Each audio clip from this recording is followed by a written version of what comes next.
It's a very rich learning environment when you have beginner's mind mixed with people that know the method really well, and all the range in between, and all the experiences that you bring. Because Hakomi is about experience, it's about life experience. It's not about, although there are techniques, it's not about learning the techniques, end of story. This is really more deeply about growing ourselves up as human beings.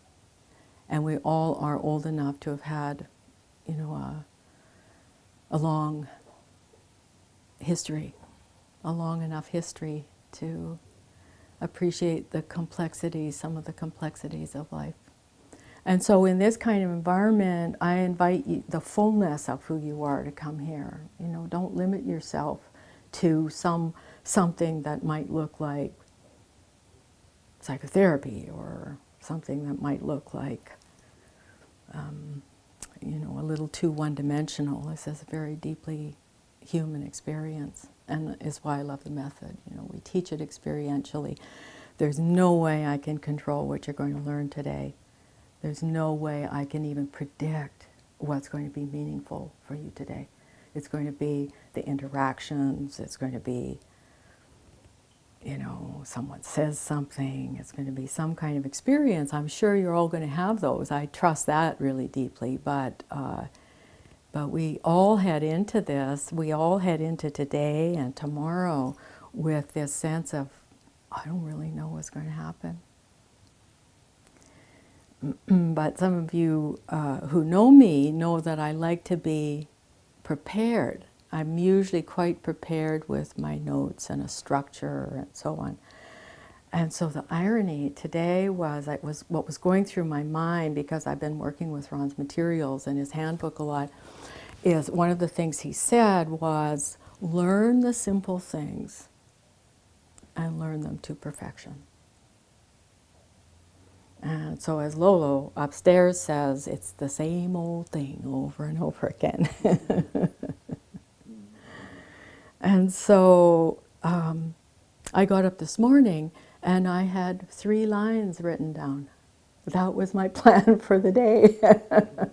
It's simple. Learn the simple things and learn them to perfection. The other lines that I wrote down, I'll tell you later, but we're going to start with the simple things. So what are the simple things? There's an article that Ron wrote that's called The 3 Phases and the 6 Skill Sets. And so in those 6 skill sets, he talks about what are the skills that are required in order to learn Hakomi. So I'm going to go through those, go through some of those with you. Just to get you oriented, we're going to go through each one later. We're going to do exercises around them. I'm going to talk about each skill set, but let's just name the skill sets first of all. So first of all, he talks about state of mind skills. And state of mind skills is a very deep topic. It's the subject of the great wisdom traditions. This is the topic of Buddhism. This is the topic of the great Christian thinkers. This is the topic of philosophers. Can you actually be aware of your own state of mind?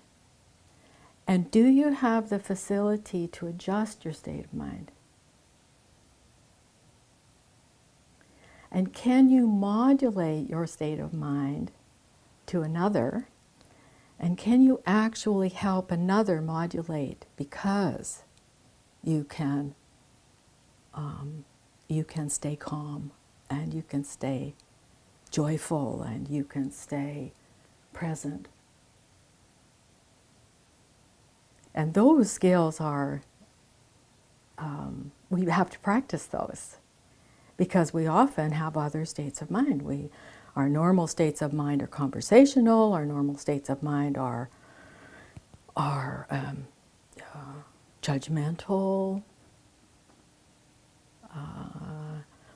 state of mind of feeling separate from,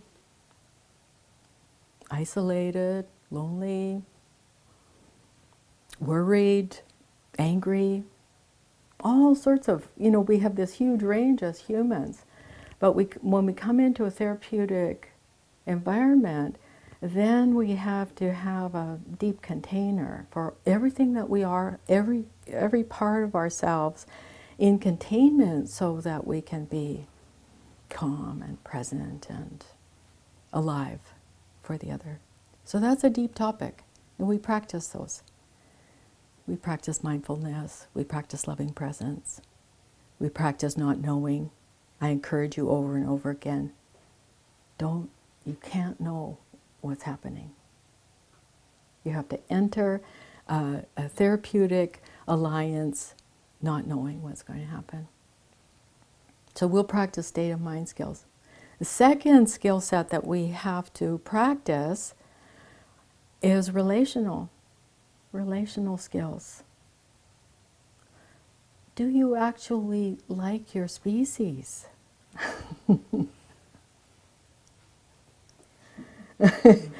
If you don't like your species, you should work on cars perhaps, or computers, or... That's why I love working on my car.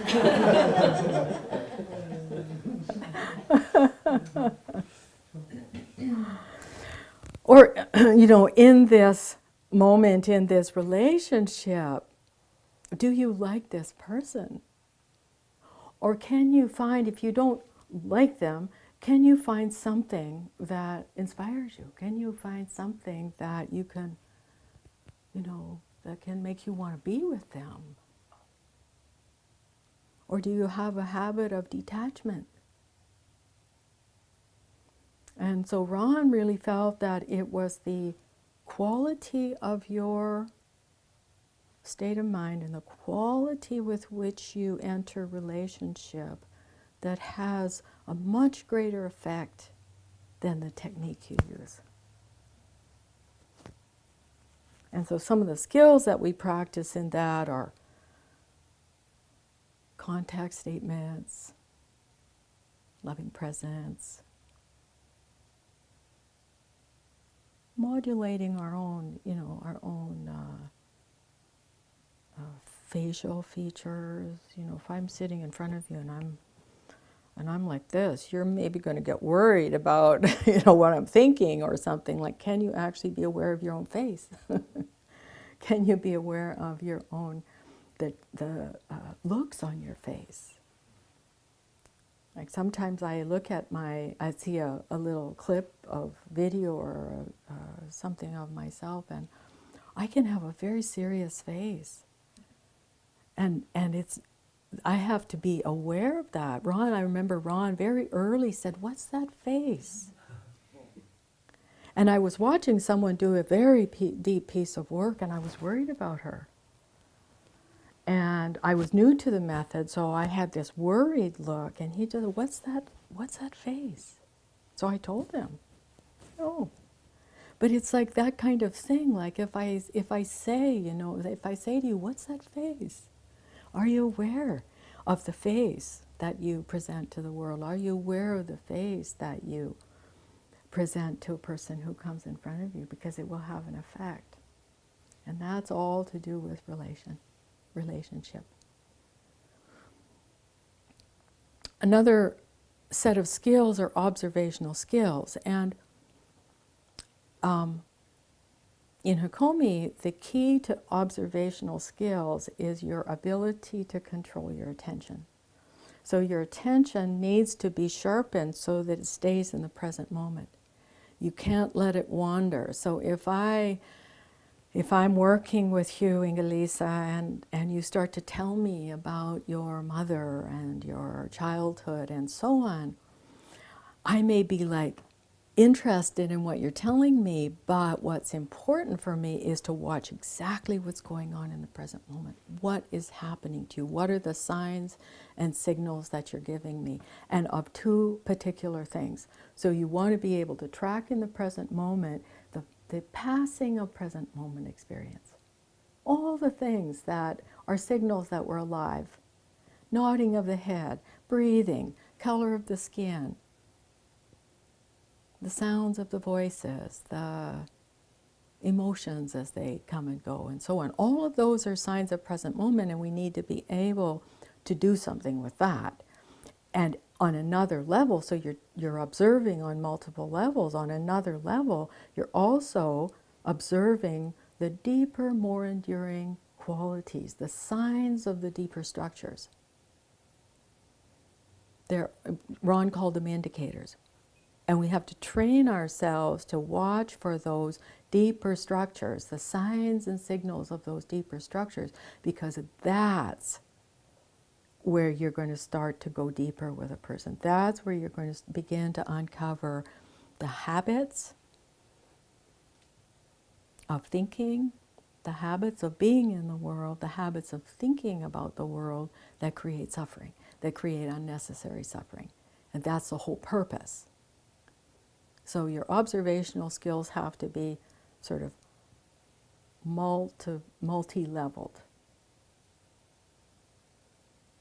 So the next set of skills are modeling skills.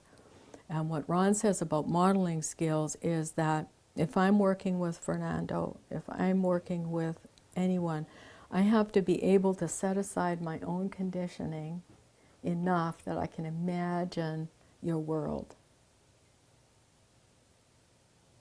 Imagine what it's like to live inside your mind-body space. And if you're like me, I often make the mistake of thinking the world's like me. It's like I just can't help it. It's like that egocentric, habit of just thinking that everybody's like me. And it's just not true. And so can I laugh at myself a little and set that aside and then really, like, what is your world like, Sherry? Can I infer from our interactions and from my observations and so on, compassionately and lovingly and respectfully, not intrusively, and certainly not definitively. You don't want to do that, so I don't want to say your world is like this. It's like, I'm guessing. I'm imagining. It's as if. So we want to be very tender as we model each other's worlds. We want to be very respectful. Maybe it's like this, Gemma, but maybe not. I'm totally willing to be wrong.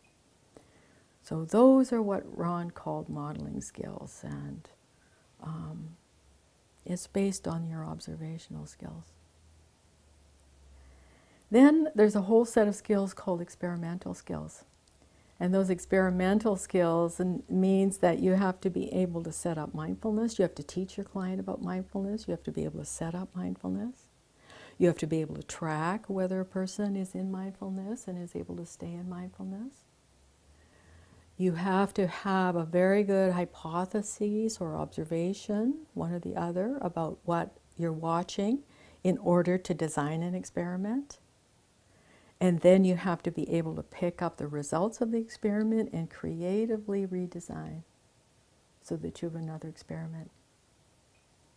And it sounds fairly simple, and it is really simple once you get the knack of it, and once you practice it, and once you're able to pick up the signals of the adaptive unconscious. And that's probably the hardest part of experimental skills. Can you actually read the signals that are coming at you, not from what somebody thinks, but actually the actual signals that their body is giving you, that their expressions are giving you, that the moment by moment experience is feeding to you. And that's a very important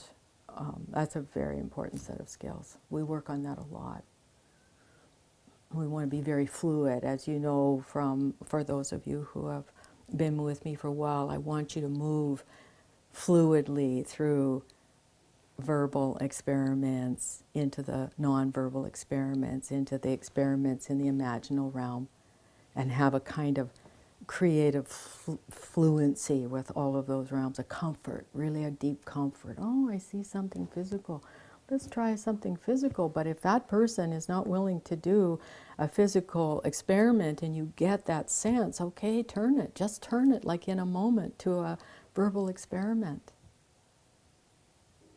We were working with, yesterday, doing full sessions, and there's ways in which people signal to you that they don't want you to come too close. So you need to be able to adjust yourself to that and not to come too close and yet be so present that you can still create the safety that's required. I would imagine in your work that's very true. So experimental skills. And then the final set of skills that he talks about are support for healing skills. And support for healing skills, I'll talk more about that later, but that is all dependent on who you are and on the client's readiness and on the conditions in the moment. So it's all you can do is prepare yourself to be the kind of person in front of whom healing happens, and to be able to recognize it when it happens and not interfere with it, and not think that you can control it. And there's it's artful, so there's various levels of how closely or loosely you hold that. For you yesterday, I held it more closely. I did more.